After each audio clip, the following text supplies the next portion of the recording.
શ્રી પ્રભુને પ્યારા શ્રી યમુનાજીના લાડીલા એવા રસિક સત્સંગી વૈષ્ણવોને જય શ્રી કૃષ્ણ.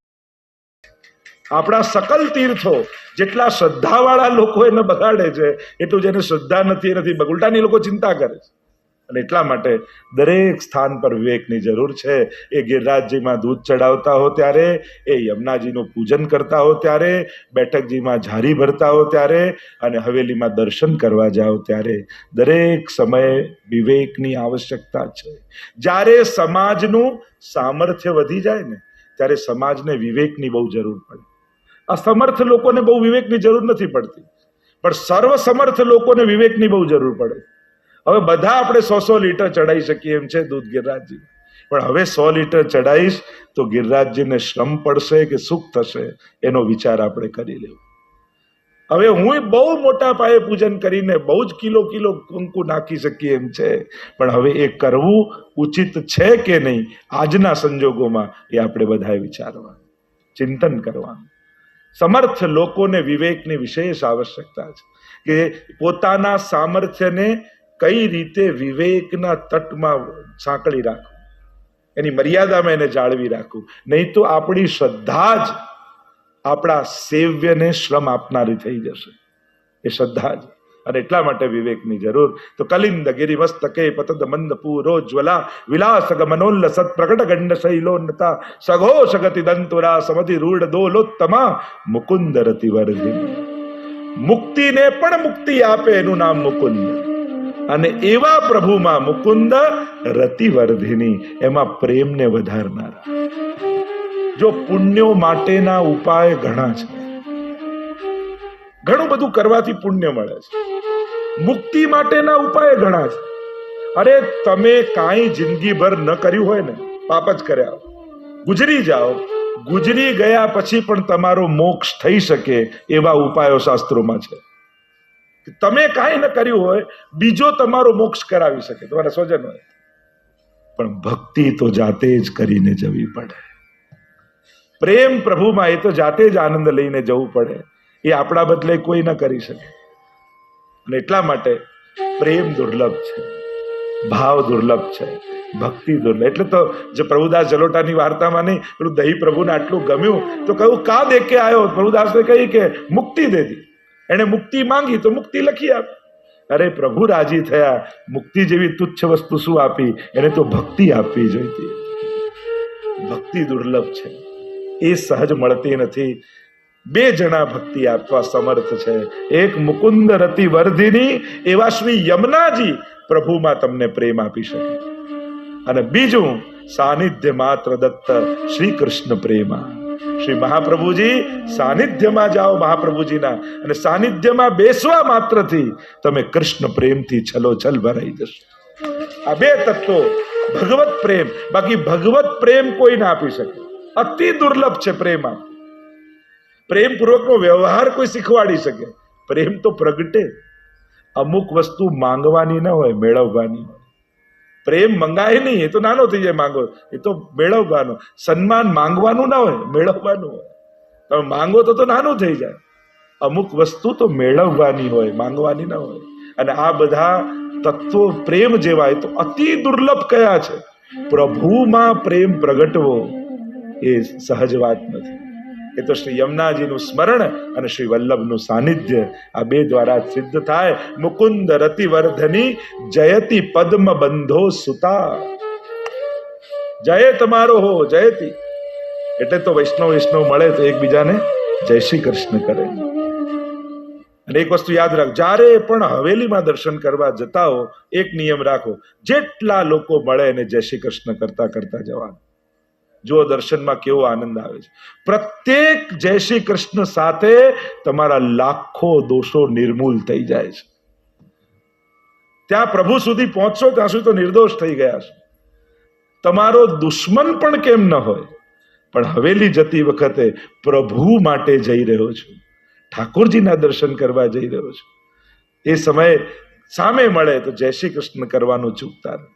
જીવન જતા જતા 108 વાર તમારી માળા થઈ જશે પ્રભુના નામ. અને એ રીતે જશો એ દિવસે દર્શન. કાલે પ્રયોગ કરી જોજો. આપણે તો ક્યાં, આપણે તો સીધો પ્રયોગ કરવાનો. અને ના કંઈક થાય તો મને પકડજો કે આ શું ખોટું ખોટું બોલીને જાઓ છો. અહીંયા અમદાવાદ તો દૂર છે નહીં, તમે તો આવતા જતા જાઓ છો બધા.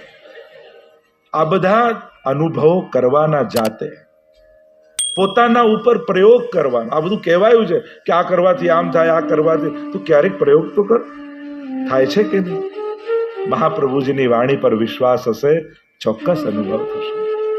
જયતિ પદ્મ બંધો, યમુનાજીના સ્વરૂપને સમજાવતા શું કહ્યું? પદ્મ એટલે કમળ, બંધો, કમળનો બંધુ કોણ? તો કે સૂર્ય. કારણ કે સૂર્ય ઉગે તો કમળ ખીલે. પદ્મ બંધો સુતા, હે સૂર્ય પુત્રી તમારો જય હો. સૂર્યના પુત્રી છે અને એટલા માટે આપણે ત્યાં કહેવાય ને કે સૂર્યના પુત્રી શ્રી યમુનાજી સુરસુતા છે. આપનો જય હો જયતી એમ કહીને આગળ ગાન કરતા મહાપ્રભુજી ભુવમ ભુવન પાવની મધિગતા મને કસ્વને પ્રિયાભિવ સેવિતા શુકમયોર હંસાદિભિ તરંગ ભુજ કંકણ પ્રકટ મુક્તિકાલુકા નિતંબ તટ સુંદરી નમત કૃષ્ણ તુર્ય પ્રિયા. ભુવમ ભુવન પાવની મધિગતા મને કસ્વનૈ. ભુવન ભુવન 14 લોકોને પાવન કરતા કરતા ભુવમ ભુવન પાવની અધિગતા મને કસ્વનૈ પ્રિયાભિરિવ સેવિતામ શુક મયુર હંસાદિવી. પ્રિયાની જેમ સેવાયેલા આપના તટ પર રહેલા શુક મયુર ને હંસ, આ ત્રણેય છે ને, 3 પ્રકારની સેવા છે. શુક એટલે વાચિક સેવા. શુક બોલે ને, જો ખાય મરચું પણ બોલે મીઠું, અને લોકો ગળ્યું ગળ્યું ખાઈને પણ કેવું કડવું બોલતા. ખાય મરચું પણ બોલે કેવું મીઠું. અને આપણે મઠડી ને બુંદી ને ઠોર ને એ ખાઈને પણ પછી છેલ્લે આવું. વાણીના દોષથી બચવું. વૈષ્ણવ ન ગમ્યું તો મૌન રહો, પણ ક્યારેય પણ કોઈનું મન દુખે એવું બોલો નહીં. જે કરતા હોય ને પ્રોત્સાહન આપો, તમે બહુ સારું કામ કરો છો. ઘણા વડીલો કે અમારાથી તો કાંઈ થતું નથી. આ ઘરે બેઠા, અરે ઘરે બેઠા બેઠા જે ગાયની સેવા કરે છે, જે વૈષ્ણવની સેવા કરે, એના માટે રોજ એક વધારાની માળા ન ફેરવી શકો? કે પ્રભુ એક અષ્ટાક્ષરની માળા ફેરવીશ, ઠાકોરજી એમને ખૂબ બલ આપે અને ખૂબ ઠાકોરજીની હરિગુરુ વૈષ્ણવની સેવા કરે. જેને કરવું જ છે એ તમે બેઠા બેઠા કરી શકો છો. ઉત્તમ ભાવ પહોંચાડવા માટે શરીર ન ચાલતું હોય તોય થઈ શકે. શુક મયુર, મયુર એક કાયિક સેવા છે, પોતાના પાંખો ફેલાવી નૃત્ય કરે છે. અને હંસ એ માનસિક સેવા છે. તો આ ત્રણેય દ્વારા, કારણ કે હંસ ધ્યાનમાં બેઠો એવો મુનિ જેવો લાગે ને, અને એટલા માટે શુક મયુર હંસાદિભી તરંગ ભુજ કંકણ પ્રકટ મુક્તિકા વાલુકા. મહાપ્રભુને કેવા દર્શન થાય! નયન ભર દેખ ભાનુ તનયા. આપણે પદમાં આંખ ભરીને જો, યમુનાજીને જો. ગુરુ દ્રષ્ટિ આપે છે ભગવાન, આંખો આપે, ગુરુ દ્રષ્ટિ આપે. અને કેવી આધિદૈવિક દ્રષ્ટિ! જો તો ખરા યમુનાજી છે.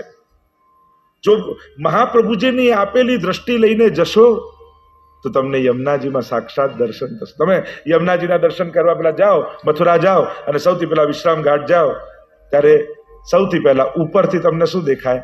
યમુનાજીની લહેરો. તમે ઘાટની ઉપર હો, ત્યાંથી તમને દર્શન થાય યમુનાજીના. એટલે કે આ જીવ કેટલા જન્મોથી વિખૂટો પડ્યો છે અને આજે યમુના મૈયાના નિકટ આવે છે. અને જ્યાં પોતાની યમુના મૈયાને જોઈ અને પોતાના ખોવાયેલા બાળકને જુએ તો માં શું કરે? પોતાની ભુજા ફેલાવીને કે આવો મારી પાસે, આવો. અને જ્યારે તટ ઉપર ઉભા ઉભા તે અમે યમુનાજીના લહેરો જુઓ, ત્યારે તરંગ ભુજ, એમ મહાપ્રભુજી કે તરંગ તો ભુજાઓ છે. યમુનાજી તમને ગોદમાં લેવા માટે બાહુ ફેલાવે છે. હા બેટા મારી પાસે. એટલે તમે શું કરો? તટ પર નીચે ઉતરો, પગથિયા ઉતરીને ઘાટ પર બેસી જાઓ, કિનારે બેસી જાઓ. નિતંબ તટ સુંદરી નમત કૃષ્ણ તુર્ય. એટલે યમુનાજી તમને ગોદમાં લઈ પોતાના ખોળામાં લઈ લીધા. ખોળામાં લઈ લીધા. તટ એ ગોદ છે અને આમ ગોદમાં લીધા અને બાળક રૂપી ભક્ત એ તો ક્ષુધાતુર છે. એ કૃપા રૂપી યમુના મૈયાના પયના પાન કરવા માટે જન્મ જન્માંતરથી લાલાયિત છે. એટલે તમે ઘાટ પર બેસીને શું કરો? યમુનાજીને અંજલિમાં લઈ અને પાન કરો. ન જાતુ યમ યાતના ભવતી તે પય પાન. અને જલ નથી, પય પાન કહ્યું. એટલે યમુનાજીએ તમને ગોદમાં લઈ પોતાના વક્ષસ્થલથી પોતાના પયના પાન કરાવ્યા છે.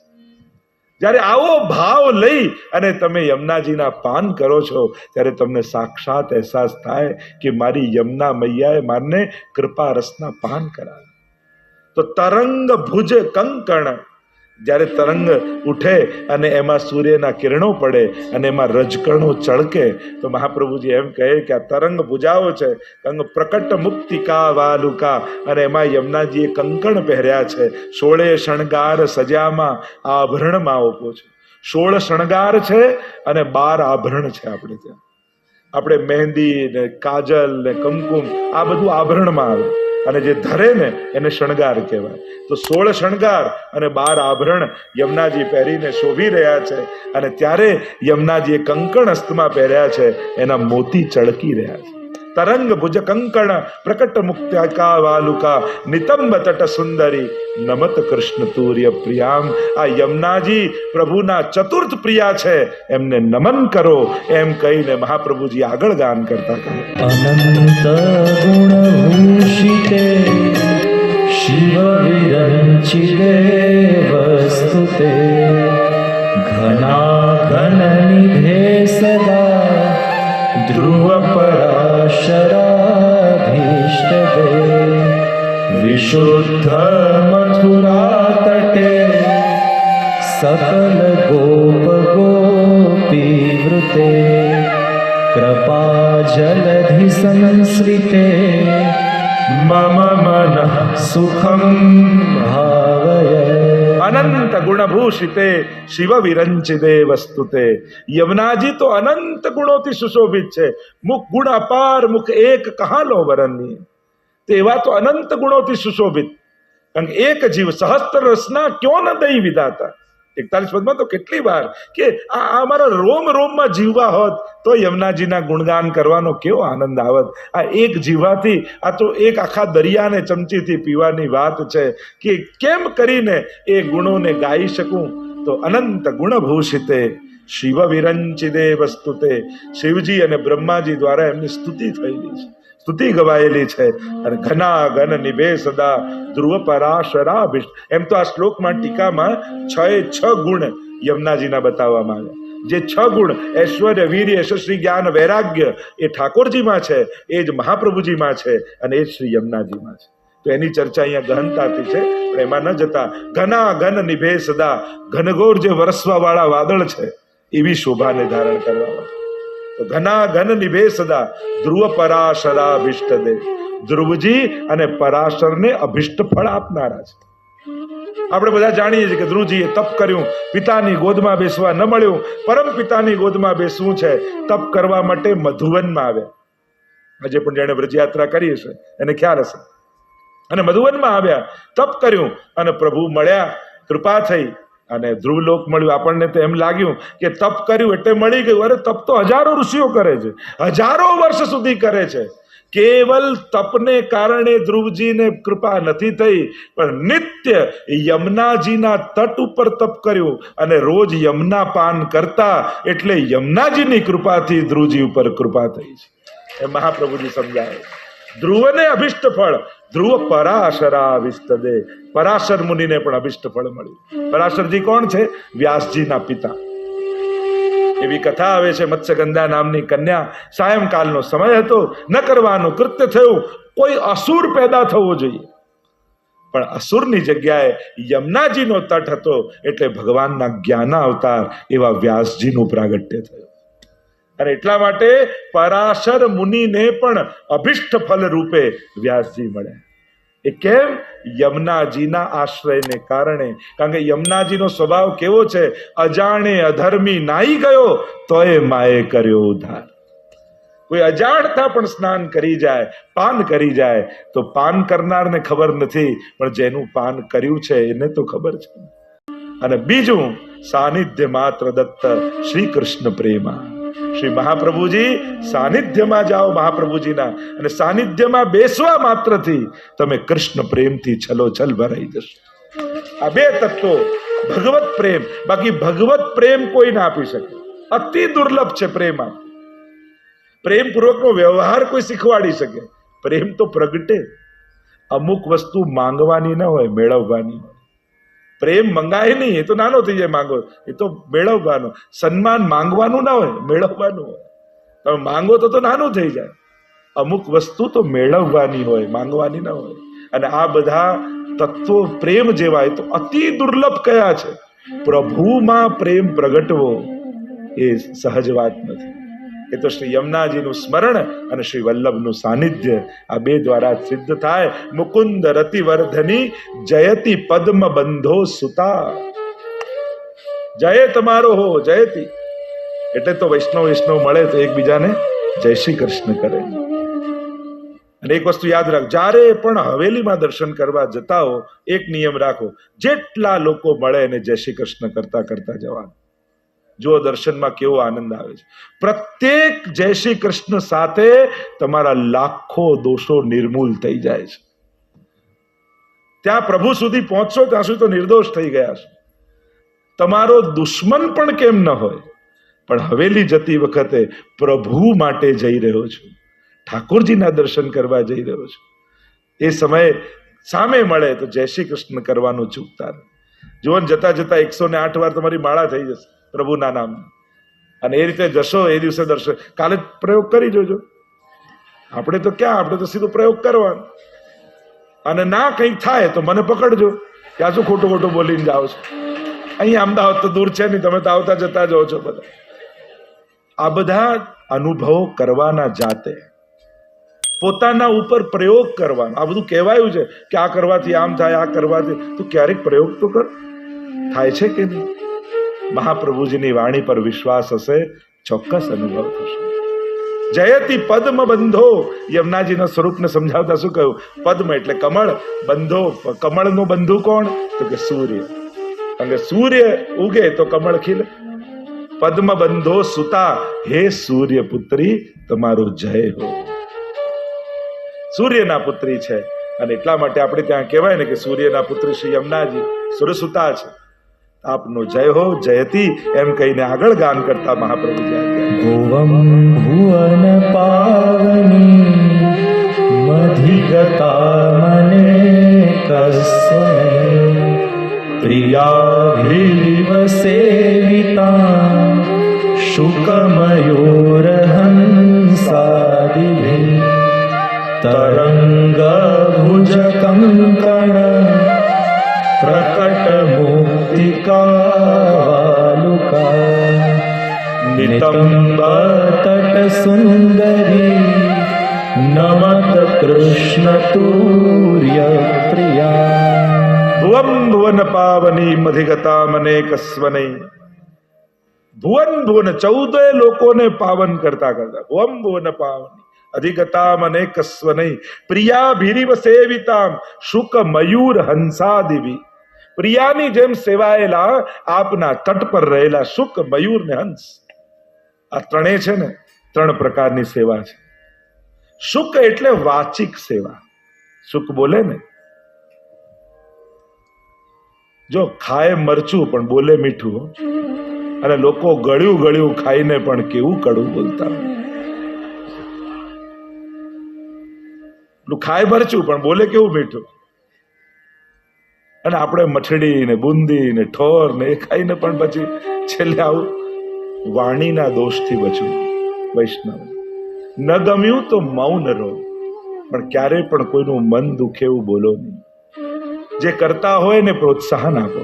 તમે બહુ સારું કામ કરો છો. ઘણા વડીલો કે અમારાથી તો કાંઈ થતું નથી. આ ઘરે બેઠા, અરે ઘરે બેઠા બેઠા જે ગાયની સેવા કરે છે, જે વૈષ્ણવની સેવા કરે, એના માટે રોજ એક વધારાની માળા ન ફેરવી શકો? કે પ્રભુ એક અષ્ટાક્ષરની માળા ફેરવીશ, ઠાકોરજી એમને ખૂબ બલ આપે અને ખૂબ ઠાકોરજીની હરિગુરુ વૈષ્ણવની સેવા કરે.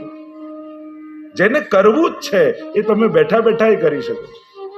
ઉત્તમ ભાવ પહોંચાડવા માટે શરીર ન ચાલતું હોય તોય થઈ શકે. શુક, મયુર, મયુર એ કાયિક સેવા છે, પોતાના પાંખો ફેલાવી નૃત્ય કરે છે, અને હંસ એ માનસિક સેવા છે. તો આ ત્રણેય દ્વારા, કારણ કે હંસ ધ્યાનમાં બેઠો એવો મુનિ જેવો લાગે ને, અને એટલા માટે શુક મયુર હંસાદિભી તરંગ ભુજ કંકણ પ્રકટ મુક્તિકા વાલુકા. મહાપ્રભુને કેવા દર્શન થાય, નયન ભર દે કબ ભાનુ તનયા. આપણે પદમાં આંખ ભરીને જો, યમુનાજીને જો. ગુરુ દ્રષ્ટિ આપે છે, ભગવાન આંખો આપે, ગુરુ દ્રષ્ટિ આપે, અને કેવી આધિદૈવિક દ્રષ્ટિ. જો તો ખરા યમુનાજી છે. જો મહાપ્રભુજીની આપેલી દ્રષ્ટિ લઈને જશો તો તમને યમુનાજીમાં સાક્ષાત દર્શન થશે. તમે યમુનાજીના દર્શન કરવા પેલા જાઓ, મથુરા જાઓ અને સૌથી પહેલા વિશ્રામ ઘાટ જાઓ, ત્યારે સૌથી પહેલા ઉપરથી તમને શું દેખાય? યમુનાજીની લહેરો. તમે ઘાટની ઉપર હો, ત્યાંથી તમને દર્શન થાય યમુનાજીના. એટલે કે આ જીવ કેટલા જન્મોથી વિખૂટો પડ્યો છે અને આજે યમુના મૈયાના નિકટ આવ્યો છે. અને જ્યાં પોતાની યમુના મૈયાને જોઈ અને પોતાના ખોવાયેલા બાળકને જુએ તો માં શું કરે? પોતાની ભુજા ફેલાવીને કે આવો મારી પાસે, આવો. અને જ્યારે તટ ઉપર ઉભા તે અમે યમુનાજીના લહેરો જુઓ ત્યારે તરંગ ભુજ, એમ મહાપ્રભુજી કે તરંગ તો ભુજાઓ છે, યમુનાજી તમને ગોદમાં લેવા માટે બાહુ ફેલાવે છે. હા બેટા મારી પાસે. એટલે તમે શું કરો? તટ પર નીચે ઉતરો, પગથિયા ઉતરીને ઘાટ પર બેસી જાઓ, કિનારે બેસી જાઓ. નિતંબ તટ સુંદરી નમત કૃષ્ણ તું. એટલે યમુનાજી તમને ગોદમાં લઈ પોતાના ખોળામાં લઈ લીધા, ખોળામાં લઈ લીધા. તટ એ ગોદ છે, અને આમ ગોદમાં લીધા. અને બાળક રૂપી ભક્ત એ તો ક્ષુધાતુર છે, એ કૃપા રૂપી યમુના મૈયાના પયના પાન કરવા માટે જન્મ જન્માંતરથી લાલાયિત છે. એટલે તમે ઘાટ પર બેસીને શું કરો? યમુનાજીને અંજલિમાં લઈ અને પાન કરો. ન જાતું યમ યાતના ભવતી તે પય પાન. અને જલ નથી, પય પાન કહ્યું. એટલે યમુનાજીએ તમને ગોદમાં લઈ પોતાના વક્ષસ્થળથી પોતાના પયના પાન કરાવ્યા છે. જ્યારે આવો ભાવ લઈ અને તમે યમુનાજીના પાન કરો છો ત્યારે તમને સાક્ષાત અહેસાસ થાય કે મારી યમુના મૈયાએ મારને કૃપા રસના પાન કરાવ્યા. તો તરંગ ભુજ કંકણ, જ્યારે તરંગ ઉઠે અને એમાં સૂર્યના કિરણો પડે અને એમાં રજકણો ચળકે તો મહાપ્રભુજી એમ કહે કે આ તરંગ ભુજાઓ છે, કંગ પ્રકટ મુક્તિકા વાલુકા. અને એમાં યમુનાજીએ કંકણ પહેર્યા છે, 16 શણગાર સજામાં આભરણમાં ઓપો છે. 16 શણગાર છે અને 12 આભરણ છે. આપણે ત્યાં આપણે મહેંદી ને કાજલ ને કુમકુમ આ બધું આભરણમાં આવે, અને જે ધરે ને એને શણગાર કહેવાય. તો 16 શણગાર અને 12 આભરણ યમુનાજી પહેરીને શોભી રહ્યા છે. અને ત્યારે યમુનાજીએ કંકણ હસ્તમાં પહેર્યા છે, એના મોતી ચળકી રહ્યા છે. તરંગ ભુજ કંકણ પ્રકટ મુક્ત્યા વાલુકા નિતંબ તટ સુંદરી નમત કૃષ્ણ તુર્ય પ્રિયામ. આ યમુનાજી પ્રભુના ચતુર્થ પ્રિયા છે, એમને નમન કરો. એમ કહીને મહાપ્રભુજી આગળ ગાન કરતા કહે, અનંત ગુણ ભૂષિતે શિવ વિરંચિતે વસ્તુતે ઘના ઘન નિધે સદા ધ્રુવ પરાશરાધીષ્ટ દે વિશુદ્ધ મથુરા તટે સકલ ગોપ ગોપી વૃતે કૃપા જલધિ સંશ્રિતે મમ મન સુખમ ભાવય. અનંત ગુણભૂષિતે શિવ વિરંચિતે વસ્તુતે. યમુનાજી તો અનંત ગુણોથી સુશોભિત છે. મુખ ગુણ અપાર, મુખ એક કહા લો વરણની. તો એવા તો અનંત ગુણોથી સુશોભિત. કારણ કે એક જીવ સહસ્ત્ર રસના ક્યો ન દઈ વિધાતા. 41 પદમાં તો કેટલી વાર કે આ અમારા રોમ રોમમાં જીવવા હોત તો યમુનાજીના ગુણગાન કરવાનો કેવો આનંદ આવત. આ એક જીવાથી, આ તો એક આખા દરિયાને ચમચીથી પીવાની વાત છે કે કેમ કરીને એ ગુણોને ગાઈ શકું. તો અનંત ગુણભૂષિતે શિવ વિરંચિતે વસ્તુતે. શિવજી અને બ્રહ્માજી દ્વારા એમની સ્તુતિ થયેલી છે, સ્તુતિ ગવાયેલી છે. અને ઘના ઘન નિભે સદા ધ્રુવ પરાશરાભિષ્ટ. એમ તો આ શ્લોકમાં ટીકામાં 6 ગુણ યમુનાજીના બતાવવામાં આવ્યા. જે 6 ગુણ ઐશ્વર્ય, વીર્ય, યશસ્વી, જ્ઞાન, વૈરાગ્ય એ ઠાકોરજીમાં છે, એ જ મહાપ્રભુજીમાં છે અને એ જ શ્રી યમુનાજીમાં છે. તો એની ચર્ચા અહીંયા ગહનતાથી છે, પણ એમાં ન જતા ઘના ઘન નિભે સદા, ઘનઘોર જે વરસવા વાળા વાદળ છે એવી શોભાને ધારણ કરવા. તો ઘના ઘન નિભે સદા, ધ્રુવ પરાશરા અભિષ્ટ દે.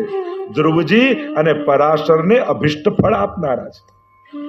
આપણે બધા જાણીએ છીએ કે ધ્રુવજીએ તપ કર્યું, પિતાની ગોદમાં બેસવા ન મળ્યું, પરમ પિતાની ગોદમાં બેસવું છે, તપ કરવા માટે મધુવનમાં આવ્યા. આજે પણ જેણે વ્રજયાત્રા કરી હશે એને ખ્યાલ હશે. અને મધુવનમાં આવ્યા, તપ કર્યું અને પ્રભુ મળ્યા, કૃપા થઈ અને ધ્રુવલોક મળ્યું. આપણને તો એમ લાગ્યું કે તપ કર્યું એટલે મળી ગયું. અરે તપ તો હજારો ઋષિઓ કરે છે, હજારો વર્ષ સુધી કરે છે. કેવલ તપને કારણે ધ્રુવજીને કૃપા નથી થઈ, પણ નિત્ય યમુનાજીના તટ ઉપર તપ કર્યું અને રોજ યમુના પાન કરતા, એટલે યમુનાજીની કૃપાથી ધ્રુવજી ઉપર કૃપા થઈ છે. એ મહાપ્રભુજી સમજાવે. ધ્રુવને અભિષ્ટ ફળ, ધ્રુવ પરાશરા વિસ્તદે. પરાશર મુનિને પણ અભિષ્ટ ફળ મળ્યું. પરાશરજી કોણ છે? વ્યાસજીના પિતા. એવી કથા આવે છે, મત્સ્યગંધા નામની કન્યા, સાયંકાલનો સમય હતો, ન કરવાનું કૃત્ય થયું, કોઈ અસુર પેદા થવો જોઈએ, પણ અસુરની જગ્યાએ યમુનાજીનો તટ હતો, એટલે ભગવાનના જ્ઞાન અવતાર એવા વ્યાસજીનું પ્રાગટ્ય થયું. અને એટલા માટે પરાશર મુનિને પણ અભિષ્ટ ફલ રૂપે વ્યાસજી મળ્યા. એ કેમ? યમુનાજીના આશ્રયને કારણે. કારણ કે યમુનાજીનો સ્વભાવ કેવો છે? અજાણે અધર્મી નાઈ ગયો તોય માએ કર્યો ઉદ્ધાર. કોઈ અજાણતા પણ સ્નાન કરી જાય, પાન કરી જાય, તો પાન કરનારને ખબર નથી, પણ જેનું પાન કર્યું છે એને તો ખબર છે.